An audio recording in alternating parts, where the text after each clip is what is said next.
آج کا موضوع ہمارا پیام کربلا ہے۔ کربلا کا پیغام کیا ہے؟ ہم سنتے رہتے ہیں، بچپن سے سنتے چلے آ رہے ہیں۔ آپ میں سے اکثر لوگ جو ہے وہ علماء اہل سنت کو سنتے چلے ہوئے آ رہے ہیں کہ کربلا میں یہ ہوا، امام حسین اس تاریخ کو چلے، فلاں تاریخ کو آپ مکہ پہنچے، فلاں تاریخ کو آپ کربلا میں پہنچے۔ پھر اس طریقے سے کربلا کے شہداء کی شہادتیں ہوئیں اور امام حسین رضی اللہ تعالیٰ عنہ و ارضا و عنہ کے رفقا کو شہید کر دیا گیا، آپ کے بچوں تک کو شہید کر دیا گیا، وغیرہ وغیرہ۔ اصل مدعا یہ نہیں ہے کہ ہم صرف واقعہ کربلا سنیں، ٹھیک ہے، واقعہ کربلا سننا چاہیے، اسے پڑھنا چاہیے کہ نبی پاک صلی اللہ تعالیٰ علیہ وبارک وسلم کے صاحبزادوں کے ساتھ، آپ کے جگر گوشوں کے ساتھ جو امت نے بے وفائی کی اور امت نے جو جفا کی، اس جفا اور اس بے وفائی کا قصہ پڑھ کے ہر مومن کا دل تڑپتا ہے اور پھڑکتا ہے۔ بلکہ مجھے یہاں سیدی اعلیٰ حضرت امام احمد رضا خان رحمہ اللہ کا وہ قول یاد آتا ہے جو آپ نے فتاوی رضویہ شریف کے اندر ارشاد فرمایا کہ اعلیٰ حضرت ارشاد فرماتے ہیں کہ اگر واقعہ کربلا سن کر واقعہ حائلہ کہتے ہیں سخت مصیبت والی بات کو، واقعہ حائلہ غم والی بات کو، آپ نے فرمایا اس بات کو سن کے اگر کسی کو رونا نہیں آتا تو اسے چاہیے کہ وہ اپنے نصیب پر روئے، کہ اس کو نبی پاک کے جگر پاروں پر آنے والی مشکل کا سن کر اس کی آنکھ سے آنسو نہیں نکلتے۔ اس کا مطلب یہ ہوا کہ اس کی محبت میں کہیں نہ کہیں کسی نہ کسی جگہ کمی ضرور ہے۔ ورنہ صوفیہ کہتے ہیں کہ اللہ نے جناب امام حسین پاک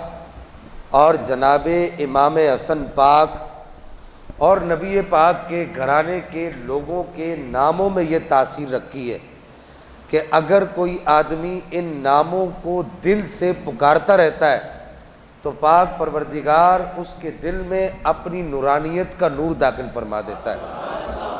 اور اللہ تعالیٰ نے ان لوگوں کے ناموں میں وہ برکت رکھی ہے اور وہ طاقت رکھی ہے کہ اگر کوئی آدمی دل سے ان کا نام لیتا ہے، سنتا ہے، لکھتا ہے،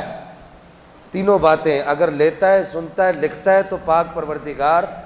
اس کے اس نام لینے کی برکت سے اس کو اپنے خوف سے رونے والے لوگوں میں شامل فرما دیتا ہے۔ اللہ تعالیٰ نے سیدہ خاتون جنت کے گھر کے بچوں کے ناموں میں وہ برکتیں، وہ رحمتیں، وہ وسعتیں رکھی ہیں کہ اگر کسی کو عشق رسول صلی اللہ تعالیٰ علیہ وبارک وسلم کی دولت سے سرفراز ہو کر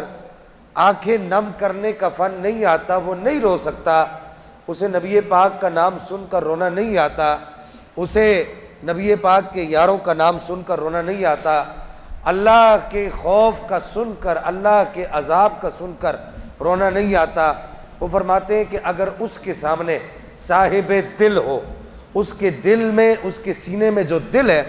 وہ دل اگر کسی مومن کا دھڑکنے والا دل ہے، اگر وہ دل مومن کا دل ہوگا تو اس کے سامنے صرف حسین کا نام لیا جائے گا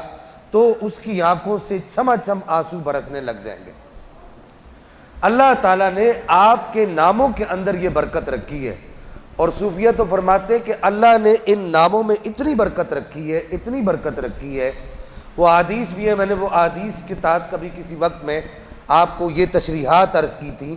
اور وہ تشریحات میں صرف آج یہاں وہ تشریحات عرض کر رہا ہوں، وہ حدیث نہیں پڑھ رہا، کہ ان ناموں میں اللہ نے اتنی برکت رکھی ہے کہ ان ناموں کو پڑھ پڑھ کے، سن سن کے، لکھ لکھ کے اللہ تعالیٰ کے ہاں ان کے وسیلے پیش کر کر کے، یا اللہ تجھے سیدہ خاتون جنت کا واسطہ، یا اللہ تجھے سیدنا مولا مرتضیٰ کرم اللہ تعالی الکریم کا واسطہ، یا اللہ تجھے سیدنا امام حسن پاک کا واسطہ، امام حسین پاک کا واسطہ، سیدہ زینب کبریٰ کا واسطہ، نبی کے گھر کے دیگر بچوں کا واسطہ۔ صوفیہ فرماتے ہیں کہ یہ واسطے اگر اللہ کی بارگاہ میں پیش کیے جائیں تو ماضی میں صوفیہ فرماتے ہیں کہ صلحائے امت نے اپنی زندگی کے تجربوں میں ان باتوں کو شامل کیا ہے کہ ان کے ناموں کے واسطے یہ تاثیر رکھتے ہیں، کسی کو غوث بنا دیتے ہیں، کسی کو کتب بنا دیتے ہیں، کسی کو قلندر بنا دیتے ہیں۔